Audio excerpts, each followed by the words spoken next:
Hey everyone, it's Kristen from k.becca, and today I'm testing out the DecoArt Pouring Medium for acrylic pour paintings. This medium comes in 3 different sizes.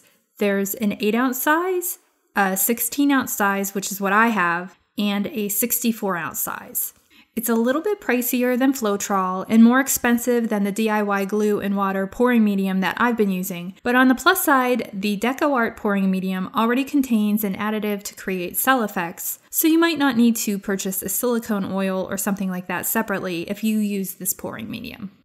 It also says on the back panel that it reduces cracking, which I know can be a problem for a lot of us, and it's also non-yellowing, which is good for paintings that will be around for a longer time.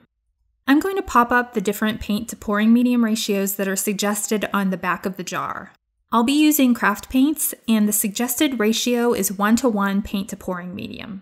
I don't measure or weigh anything, so I'll just pour about the same amount of pouring medium into each cup as I have paint, and then I'll stir until the pouring medium is thoroughly blended with the paint. If you want to see a step-by-step walkthrough of my setup and supplies, including a recipe for the DIY glue and water pouring medium that I've been using, you can check that out at the link that should be popping up right now. Okay, right off the bat, I noticed that this pouring medium is a thinner consistency than either Floetrol or the DIY glue and water pouring medium. If you like your paint and medium mix to be on the thicker side, you might be able to get away with using a little bit less of this medium to your paint to get the consistency that you want. I'd say maybe 60% paint to 40% pouring medium. I also noticed that I didn't have any issues with bubbles when mixing the paint with the pouring medium, and that's been an issue for me with my DIY glue and water pouring medium. So both Floetrol and the DecoArt mediums haven't caused me any issues so far with bubbles.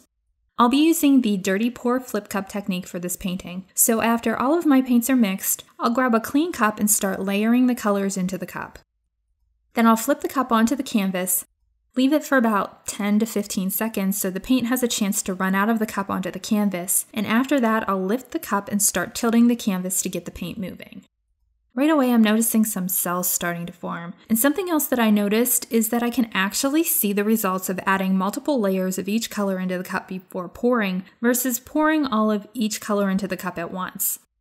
I only recently started doing this, and in the other paintings that I've tried it on, I haven't really been able to see very clearly whether there's actually a difference in my results. But here you can see a clear separation of the layered areas after the pour, especially with that olive green color. So multiple layering of each color in the cup can definitely make a difference in your results.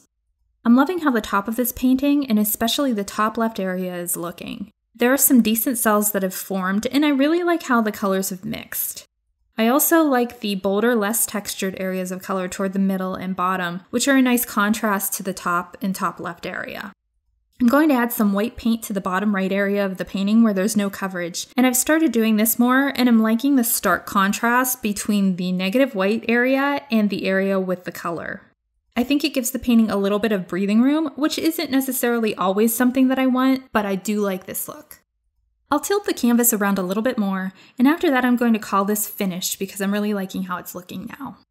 I have enough paint left over for a second painting, so I'll grab another canvas panel, and this time I'm just going to use the cup with the white paint as the cup that I pour all of the colors into. This is a little risky for me since I typically keep some white paint back in case I need to add it manually later, but I think that I have enough leftover paint that I shouldn't have any problems with lack of coverage. I'll flip the cup onto the canvas panel, leave it there for about 10 to 15 seconds, then lift it and start tilting the canvas to get the paint moving. Just like with the last painting, I can see some cells starting to form right away, so the DecoArt Pouring Medium does help create cells in paintings.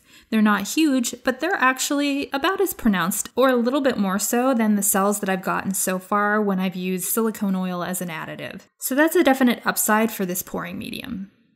This painting has a very different look than my first painting, I think in large part because there was quite a bit of white paint in the cup when I layered the colored paint in.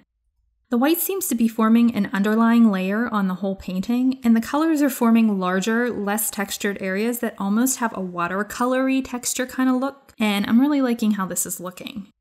Unfortunately, when I put the painting down, a little blob of paint dripped onto it from my glove. I mean, it happens, and sometimes it's a happy accident, but it's something that I need to be more careful about in the future. I tilted the canvas around to see whether I could cover it or make it work, but it wasn't working for me this time. So I'm kind of bummed about it because I really would have liked to see the painting without that area because it disrupts the flow, and I like the watercolor look that this painting has going on, but overall I still like it. Here are the two paintings side by side, and you can see how different they are from each other. And here's a look at both when they're completely dry.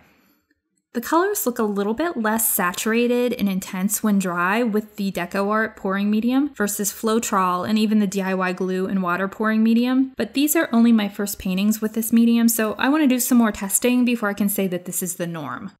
You can find a full list of supplies used for these paintings in the description area below or in the area below the video if you're watching on k.becca.com. If you like this video and would like to see more acrylic pouring videos, it would be great if you give it a thumbs up and consider subscribing to my channel. Thanks for watching, and I hope you'll tune in again soon.